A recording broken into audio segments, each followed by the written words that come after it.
नवरात्रि क्यों मनाई जाती है, कब से मनाई जाती है, क्या कारण है? तो आपको बताएं, भगवान श्री कृष्ण के जन्मोत्सव से ही नवरात्रि का भी उत्सव चालू हुआ। ये जो देवी माँ है ना, जिसे हम नवरात्रि 9 देवियां कहते हैं, ये किनकी पुत्री हैं? ये माता यशोदा की पुत्री हैं। इनका एक नाम है योग माया। इनका नाम क्या है? योग माया। जब भगवान श्री कृष्ण का जन्म इस धरती पर हुआ, कृष्ण बनकर आए, तो भगवान ने अपनी माया से कहा, देवी आप भी जाओ, क्योंकि आपके बिना हमारी लीला संभव नहीं है। तो भगवान श्री कृष्ण ने तो माता देवकी के गर्भ से जन्म लिया और योग माया ने माता यशोदा के गर्भ से जन्म लिया।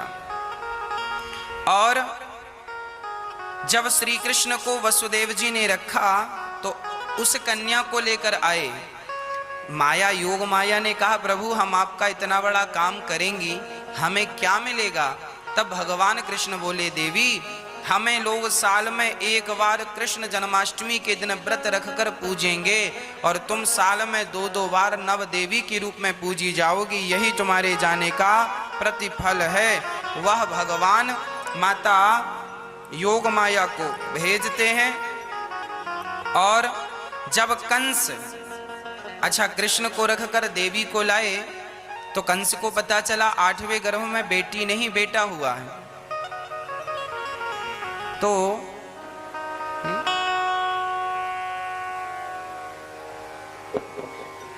कंस ने पत्थर पर पटक दिया, हाथ से छूटकर वो अष्टभुजाधारी बन गई दुर्गा और बोली, मूर्ख तुझे मारने वाला प्रकट हो चुका है। और वही अष्टभुजाधारी देवी आज वर्तमान में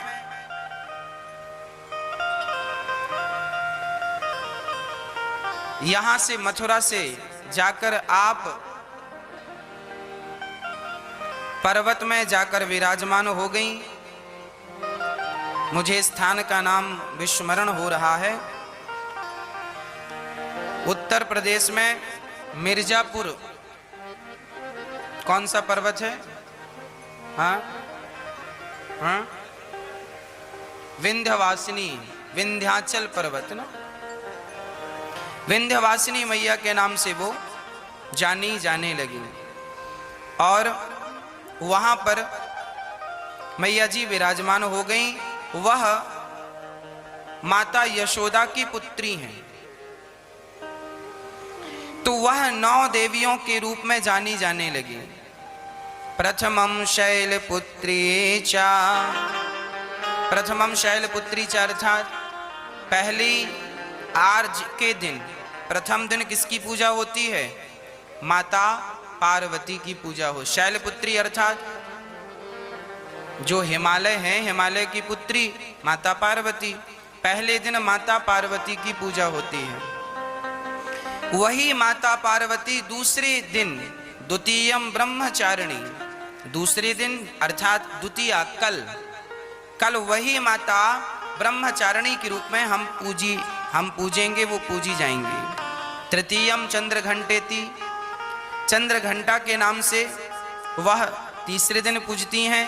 चौथे दिन कोषमांडा के नाम से, 5वें दिन स्कंध माता, 6वें दिन कात्यायनी, 7वें दिन कालरात्रि, 8वें दिन महागौरी और 9वें दिन सिद्धिदात्री। ऐसे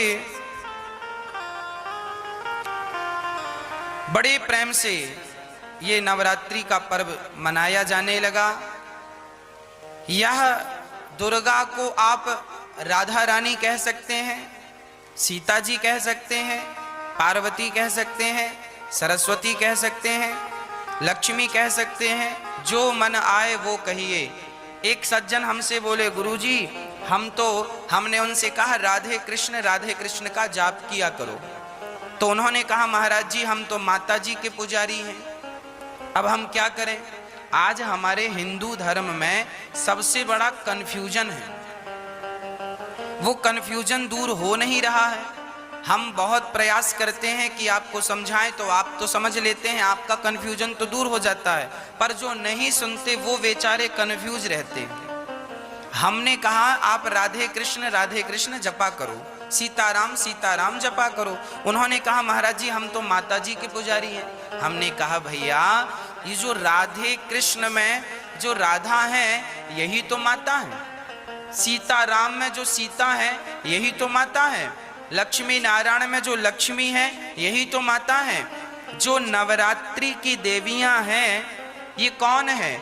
इन्हें आप राधा के रूप में भी देख सकते हैं, ये राधा ही तो है। योग माया कौन? भागवत जी में आगे आएगा, योग माया मुपाश्रिता, अर्थात भगवान ने श्री राधा रानी को योग माया के नाम से संबोधित किया है।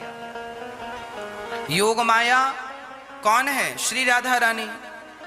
और राधा रानी कौन है? महालक्ष्मी। महालक्ष्मी कौन है? सीता जी। एक बार वो सीता बनी, एक बार वो राधा बनी, वही महालक्ष्मी है, महागौरी है, महादेवी है, वही नवरात्रि है। तो कुछ भी अलग नहीं है। सीताराम कहो, राधे श्याम कहो, जो सीता है वह नवरात्रि की देवियां हैं। 9 नाम से पुकारी जाती हैं, 9 दिन पूजी जाती हैं। है देवी एक ही, पर 9 नाम से पुकारी गई तो एक एक नाम को एक एक दिन की पूजा से हम मनाते हैं। है एक ही, पर 9 भागों में 9 नामों से विभक्त हैं। तो भगवान श्री कृष्ण का जब जन्म हुआ तब इनका भी जन्म हुआ, और आज तब से लेकर आज तक नवरात्रि हम मनाते आ रहे हैं।